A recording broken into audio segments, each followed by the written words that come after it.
All right, hello students. This is Mr. Bostrom here. So I'm going to be your floriculture teacher for quarter four. So we're going to do it virtually. We're going to do it on the computer.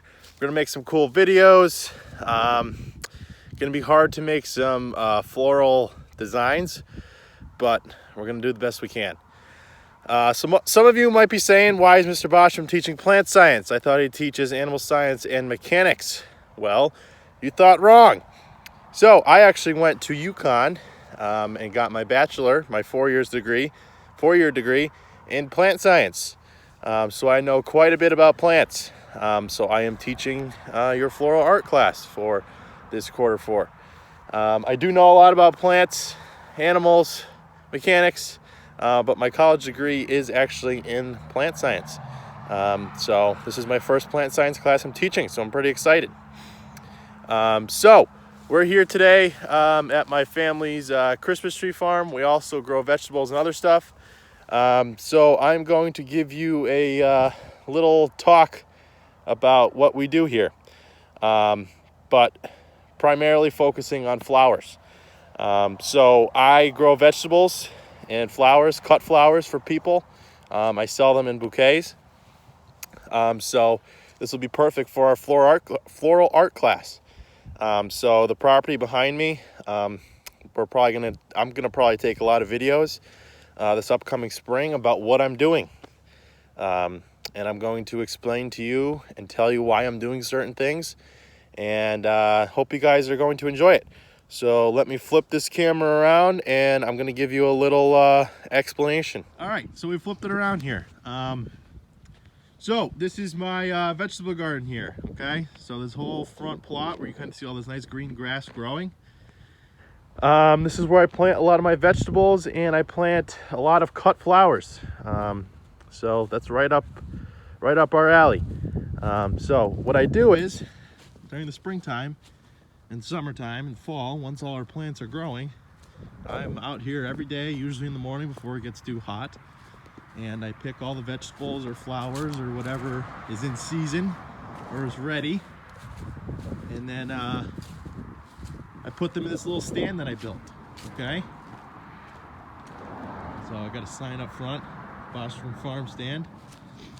So it's right along the road. Okay, so there's the road there, people drive up, and here's my stand. So I'll open it up for you guys. So it's a self-serve stand, so people come and they take what they like, and hopefully they don't steal and they leave money. So it's a little dirty right now. Obviously haven't used it since the fall, but I have nice shelving. I have nice baskets and stuff for my flowers and for different vegetables. So basically I put baskets full of vegetables, vases full of flowers up on these shelves, and people come. I have a price list. Usually I have it down here. And they take what they like, and here's my cash box. So hopefully people actually leave the money. Sometimes they get folks that steal, which is not very nice. But yeah, so this is my farm stand, and this is my vegetable garden. So let me explain what's happening this time of year with the vegetables. So as you look right now, you're saying, wow, there's a lot of grass growing here, and why is it so green? It's only the end of March. So this green mat of quote-unquote grass is called winter rye. So what winter rye is it's basically a cover crop. Now, I don't know if you guys have ever heard of a cover crop before, but a cover crop, in its name, is it covers the soil. So obviously in New England, we have hard winters. It gets cold, a lot of plants go dormant, or you could say they go to sleep for the winter because it's too cold. We don't really get much rain. It's just a hard time to grow. So a lot of plants go dormant, which is basically a plant going to sleep for winter. So that's what occurs. So a lot of plants die. We don't have much growing. So if we look at this ground right here, this has no cover crop on it. Okay? So this isn't good. So when it rains, like we've had a lot of rain this winter, when it rains, the rain comes down and it hits the soil with a lot of force. And when it hits that soil is a very soft, exposed piece of material that we want to try to save, okay? So soil is very fragile. So when it rains and we have no plants growing on it, like we have here, which is a bare soil, it kind of destroys the soil. So you picture rain falls from the sky, it falls pretty hard. Now when it hits you on the shoulder when it's raining out, it might not hurt you, but think about the soil, right? You have tiny little particles like this, okay?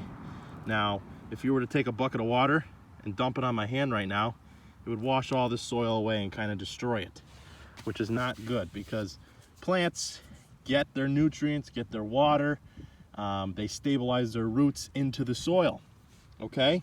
So if we destroy our soil, we're kind of setting ourselves up for failure when we want to plant our vegetable plants in it, our flowers in it, whatever else we want to plant in it. So a lot of farmers over the course of time have realized that we need to protect our soil. Without protecting our soil, we're going to lose it to runoff, to erosion. So when it rains out, it hits the soil. Rain hits the soil and it destroys it. It causes runoff. It causes erosion. I'm sure you guys have all heard those words before. We'll talk about it after in case you haven't. But basically runoff and erosion occur when we have a large rainstorm and it destroys the soil. Okay, so farmers now plant cover crops. So these cover crops are these dense mats of grass or whatever else that protect the soil. So I don't even think you guys can see the soil in here, which is good. So when the rain falls, it kind of hits this grass, or we call it winter rye, and then it slowly infiltrates into the soil. Okay, so it's protecting the soil. It's like basically wearing a jacket with this cover crop. So when it rains, it hits the plant and it doesn't destroy the plant. It just hits the plant and slowly filters into the soil. So that's what a cover crop is. But not only does a cover crop help protect the soil, but it also adds nutrients into it. So when I want to plant my vegetables and flowers into this ground in a couple weeks, I'm going to mow all this down and then I'm going to kind of incorporate it into the soil. So what that does is it actually adds nutrients. Okay, so you take the upper part of the plant like this that's full of different nutrients that it took from the soil, and it gets mowed and it gets incorporated back into the soil. So you're actually fertilizing your ground along with protecting it, which is fantastic. So planting a cover crop is a great thing to do. It protects your soil, it feeds your soil, and not only does it do that, but it also helps to make your soil softer. So if you look right here on the back of my truck, I have a couple pieces of winter rye that I dug up. And you can see the root systems here. So you see the roots? Okay, so what the roots are actually doing, here's another one, deep root system. So what the roots are actually doing is they're helping to break up hard soil. So over time, sometimes soil can become what we call compacted. So that basically means soil that is being driven on or being walked on a lot, and it just becomes very, very hard packed. It's almost like a road.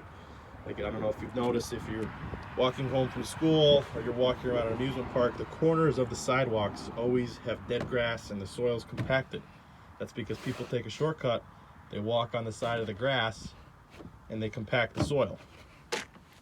So what a cover crop does is it actually has these really, really long roots here. So some of these roots are probably 8 inches long, but what these roots actually do is they break through that compacted soil. So it actually helps to soften the soil, make it easier for our vegetables and flowers to grow when we plant them. Okay? So it feeds our soil, it protects our soil, and it also helps to make our soil fluffier. Because you're obviously not going to take a tomato plant and plant it in to a very hard surface like a driveway. You're not going to do that. You want nice fluffy topsoil. So these roots help to break it up. Okay?